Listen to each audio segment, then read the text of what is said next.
হাসনাত আবদুল্লাহরে হজম করা এত সহজ? হাসনাত আবদুল্লাহ 10 কোটি টাকা মাইরা দিছে, এই কথাটা এখন নেট দুনিয়ায় ভাইরাল। এটা পাওয়ার পরে হাসনাত আবদুল্লাহ সাথে সাথে ডিসি সাহেবরে কল দিছে।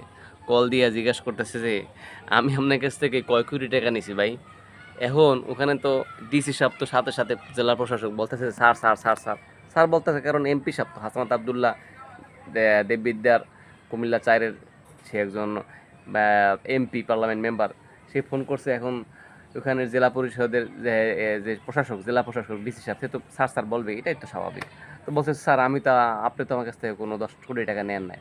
তা বললো যে তাহলে এখন যে সাংবাদিকরা প্রচার করতেছে এই 10 কোটি টাকা নিছে, আমি যদি না নিয়ে থাকি তাহলে কোন হাসনাত আবদুল্লাহ নিছে বলেন? কাম সারছে ভাই। এখন তো সে থতমত খেয়ে গেছে, খেয়ে গিয়ে বলতেছে যে স্যার আসলে তো আমি এরকম কথা বলি না, এটা কথাটা অন্য রূপে এখন সাংবাদিকরা উপস্থাপনা করছে। তো তাহলে 10 কোটি টাকা কীভাবে আপনি বলছেন? দেখেন তো, কাম সারছে না? তারপর বললো যে আসলে স্যার 10 কোটি টাকা আপনি নেন না, এখানে জেলা পরিষদ, ওই উপজেলা যে দায়িত্বপ্রাপ্ত যে গভর্নমেন্টের ব্যক্তি তারা নিছে।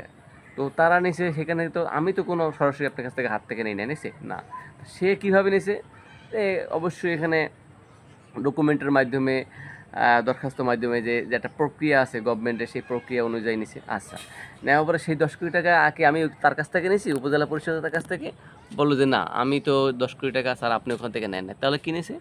10 কোটি টাকা ওখান থেকে প্রত্যেকটা স্তরে যে বাজেটগুলো, যে কাজগুলো সম্পন্ন করার কথা, সেই জন্য ওখান থেকে স্যার নিয়েছে।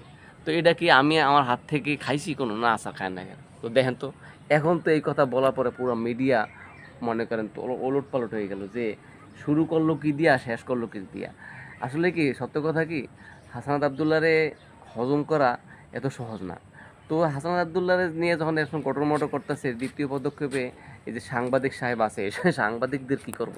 সাংবাদিকদেরও ভয়ঙ্কর পরিস্থিতি আসতেছে। যারা যারা এই ধরনের মন্তব্য, যারা যারা এই ধরনের কমেন্ট, যারা যারা এই ধরনের নিউজটা আসলে প্রেজেন্টেশন করছে সংবাদপত্রে, তাদেরও খবর হইতেছে। শুধুমাত্র একটু সময়ের অপেক্ষা করেন। এই যেসব সাংবাদিকরা এইসব ছড়াইছে, ওই সমস্ত সাংবাদিকদেরও ক্রিটিক্যালিভাবে শায়েস্তা করবে এই হাসনাত আবদুল্লাহ। আসলে কি জানেন, মিথ্যা চিরকালই মিথ্যা, এবং সত্য এটা ধ্রুব তারার ন্যায়, এটা সবসময় আকাশে দেখা যায়। সুতরাং শুধুমাত্র সময়ের অপেক্ষা করেন। দ্বিতীয় পর্বে আসতেছে হাসনাত আবদুল্লাহ সাংবাদিকদেরকে কিভাবে সাইজ করতেছে। তো আসলে আমিও তো একজন সাংবাদিক, কিন্তু উল্টাপাল্টা নিউজ কার নামে কখন কি করতে হবে এটা বোঝে তারপরে আগানো উচিত, নাইলে আসলে তাদের খবর হয়ে যায়, এটা স্বাভাবিক। একটা কথা কি, ওই যে আছে না, ভ্রমর আছে না, মৌমাছির চাকায় কখনো ঢিল ছুটতে নাই। যদি মৌমাছির এই চাকার উপরে ঢিল ছোড়েন, তাহলে কিন্তু আসলে এর অবস্থা খুবই খারাপ হবে, খারাপ হয়, এটাই বাস্তবতা। শুধুমাত্র সময়ের অপেক্ষা। দেখেন দ্বিতীয় পর্বে কী হচ্ছে। দ্বিতীয় পর্ব আমি আপনাদেরকে সামনে অবশ্যই অতি শীঘ্র নিয়ে আসবো ইনশাল্লাহ।